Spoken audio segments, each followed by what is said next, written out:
در حقیقت پاکستان کے قیام کے اعتبار سے اگر ہم غور کریں تو پہلی بات تو یہ سمجھیے کہ یہ ایک عوامی تحریک کے نتیجے میں وجود میں آیا ہے۔ اشخاص کی اپنی اہمیت ہوتی ہے لیکن لمٹس ہوتی ہیں۔ علامہ اقبال نے 2 اشعار میں ان چیزوں کو خوب نمایاں کیا ہے کہ یہ بھی ہے کہ فرد قائم ربط ملت سے ہے تنہا کچھ نہیں، موج ہے دریا میں اور بیرون دریا کچھ نہیں، لیکن یہ بھی کہا ہے کہ افراد کے ہاتھوں میں ہے اقوام کی تقدیر، ہر فرد ہے ملت کے مقدر کا ستارہ۔ اس اعتبار سے ذرا میں عرض کروں گا کہ یہ بھی بات سامنے رہے، افراد صرف وہ 1 2 4 آدمی پاکستان نہیں بنا سکتے تھے۔ اگر 1 2 آدمیوں سے کوئی کام ہو سکتا ہوتا تو ہر نبی اس دنیا کے اندر ایک اسلامی ریاست، اللہ کی حکومت قائم کر کے جاتا۔ نبی اپنی شخصیت میں کس قدر بلند، معصوم، ہر وقت اللہ کی ہدایت آ رہی ہے، لیکن نہیں، جماعت نہ ملے، ساتھی نہ ہو، اعوان نہ ہو، انصار نہ ہو، اصحاب نہ ہو تو کام نہیں ہو سکتا۔ حالانکہ 2 موجود تھے، حضرت موسیٰ اور حضرت ہارون، اور 2 ان کے ساتھیوں میں سے بھی یوشع ابن نون اور کالب بن یفنہ ساتھ دینے کو تیار تھے، لیکن نہیں، پروسیس وہیں رک گیا جب پوری قوم نے کہا فَذَبَنْتَ وَرَبُّكَ فَقَاتِلَا إِنَّا هَاهُنَا قَاعِدُونَ۔ تو ایک عوامی تحریک کے نتیجے میں پاکستان بنا، البتہ اس میں 3 اشخاص کا رول جو ہے وہ فیصلہ کن ہے۔ وہ تسلیس کیا ہے؟ ایک سر سید احمد خان، اگر وہ شخص نہ ہوتا تو کوئی پاکستان وجود میں نہ آتا، اس لیے کہ علماء کی عظیم اکثریت انگریز سے کامل عدم تعاون، ترک موالات، نہ انگریزی پڑھیں گے، نہ انگریزوں سے کوئی سابقہ رکھیں گے، کوئی رابطہ کریں گے، کچھ نہیں کریں گے۔ یہ جو ترک تعلق تھا منفی اعتبار سے، ظاہر بات ہے یہ جاری رہتا تو جو اندیشے ظاہر کیے تھے سر سید احمد خان نے وہ حقیقی تھے کہ کچھ عرصے کے بعد صرف ماشکی رہ جائیں گے یا قصائی رہ جائیں گے مسلمان، باقی اور مسلمان کہیں کسی زندگی کے کسی بھی گوشے کے اندر نظر نہیں آئے گا۔ تو اصل میں تو وہ تسلیس کا جو ایپیکس ہے وہ تو ہے سر سید احمد خان۔ پھر 2 شخصیتیں ہیں، ان میں اصل میں جب تک کہ ہم نہ سمجھ لیں اور خالص علمی انداز میں کہ ان 2 شخصیتوں کا باہم جو ہے تعلق کیا ہے، ان کے درمیان رشتے کی نوعیت کیا ہے،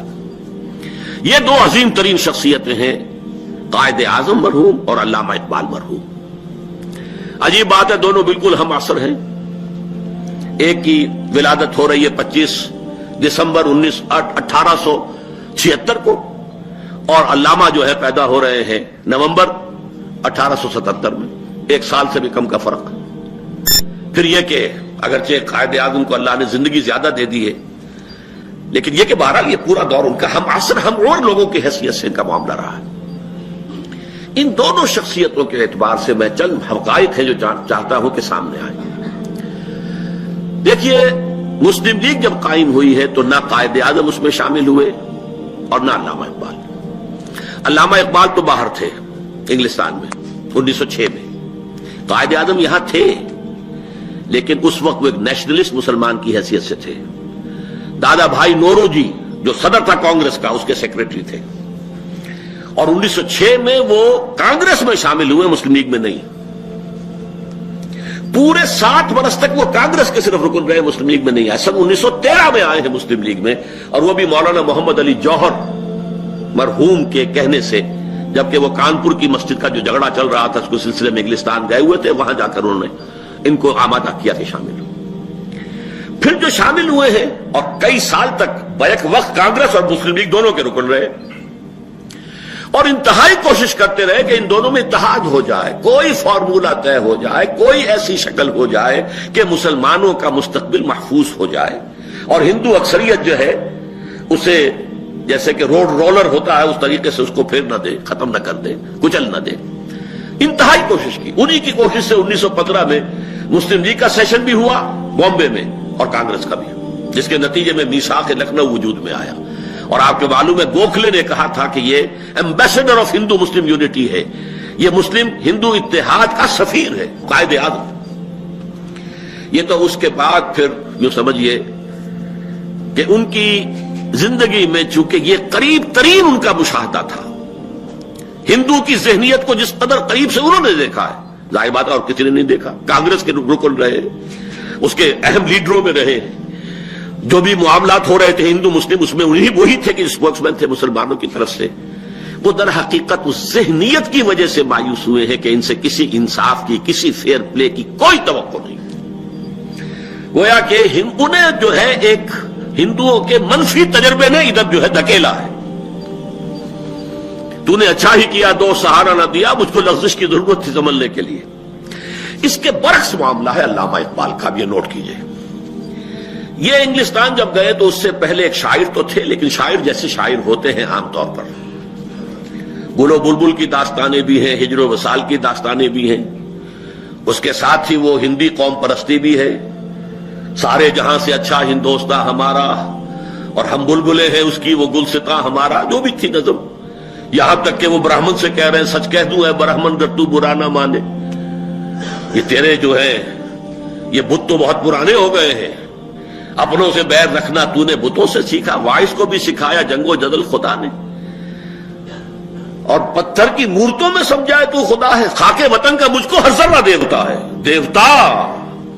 جس کو بعد میں کہا یہ صنم ہے، اس دور کا سب سے بڑا شرک ہے وطن پرستی، اور وطنیت ایک تصور سیاسی کی حیثیت سے، لیکن وہ دور تھا اقبال کا، بڑا چھوٹا دور ہے، مختصر ہے۔ عجیب بات یہ ہے، نوٹ کیجئے کہ اقبال کو مسلمان بنایا ہے مغرب نے۔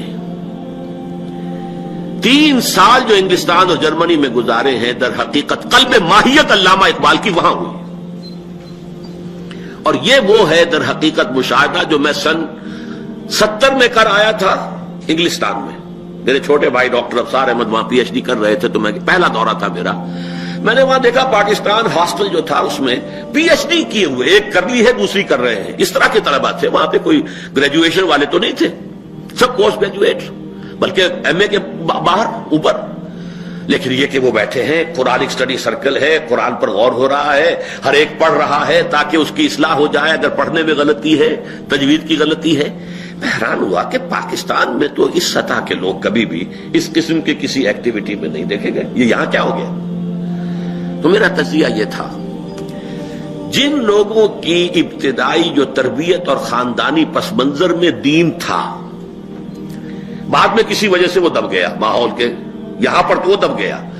لیکن ایک مخالف ماحول میں جا کر بھڑک اٹھا وہ شعلے کے طور پر۔ یہی چیز ہم امریکہ میں دیکھ رہے ہیں۔ امریکہ کی جو نوجوان نسل، سیکنڈ جنریشن امیگریشن جو ہے، ان میں جو جوشیلے نوجوان اٹھ رہے ہیں، دینی مذہبی، باپ کلین شیو ہے اور بیٹے کی یہ داڑھی ہے، اور یہ ساری صورتحال وہاں پر ایسی نظر آ رہی ہے۔ وہ اپنے والدین سے کہتے بھی ہیں کہ آپ لوگ تو، کوئی کھل کے بھی کہہ دیتا ہے منافق لوگ ہیں آپ نے سود کے اوپر یہ مکان لیا،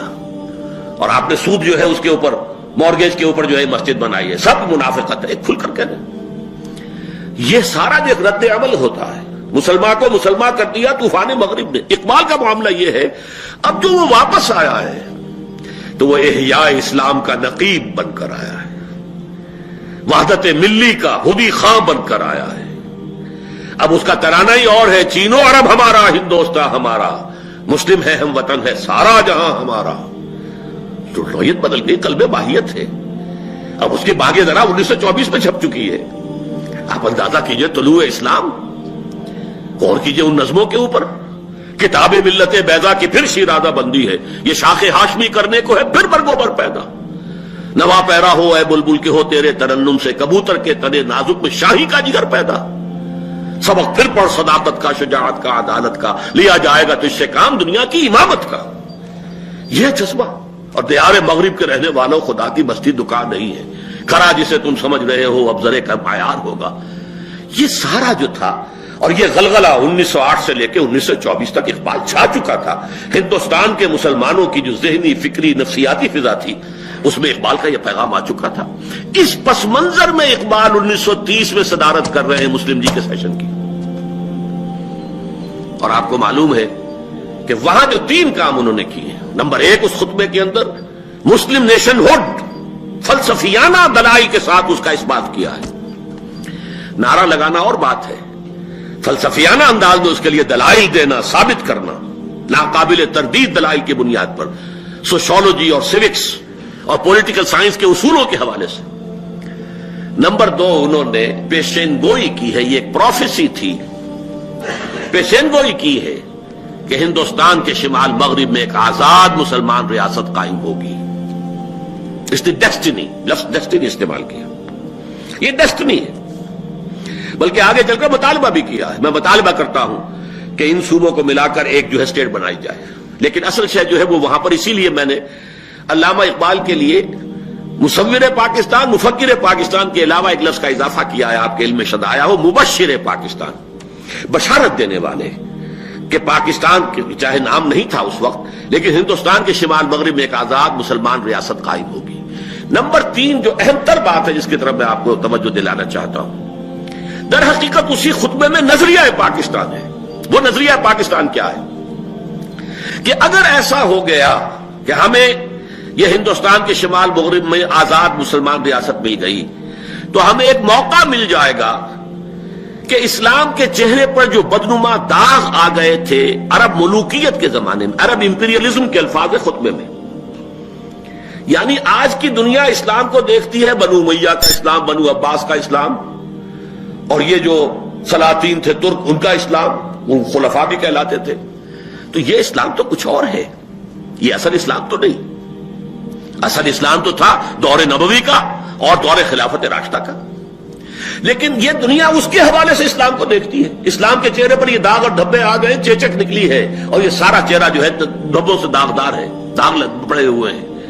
اگر یہ ہمیں مل جاتا تو ہمیں موقع مل جائے گا ان پردوں کو ہٹا کر، ان داغوں اور دھبوں کو دھو کر، اور صحیح اور حقیقی اسلام کا ایک نقشہ دنیا کے سامنے پیش کریں. اور تجزیہ کیجئے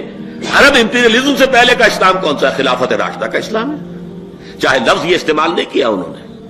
لیکن یہ کہ آپ اینالائز کیجئے تو اس کا نتیجہ تو یہی نکلتا ہے کہ خلافت راشدہ اور دور نبوی کا اسلام ہم نافذ کرنا چاہیں گے. اور یہ ہے در حقیقت جو پاکستان آئیڈیالوجی بنا ہے. ویسے شعروں میں جو انہوں نے کہا کہ تا خلافت کی بنا دنیا میں ہو پھر استوار، لا کہیں سے ڈھونڈ کر اسلاف کا قلب و جگر، وہ چیز ان کے سامنے تھی. لیکن یہ ہے کہ اس کے لیے انہوں نے وہاں اس میں یہ لفظ استعمال نہیں کیا. البتہ یہ کہا ہے کہ یہ سارے جو اثرات جو ہیں غلط ان کے اسلام کے پردے پر آ گئے تصورات پہ، ان سب کو ہٹا کر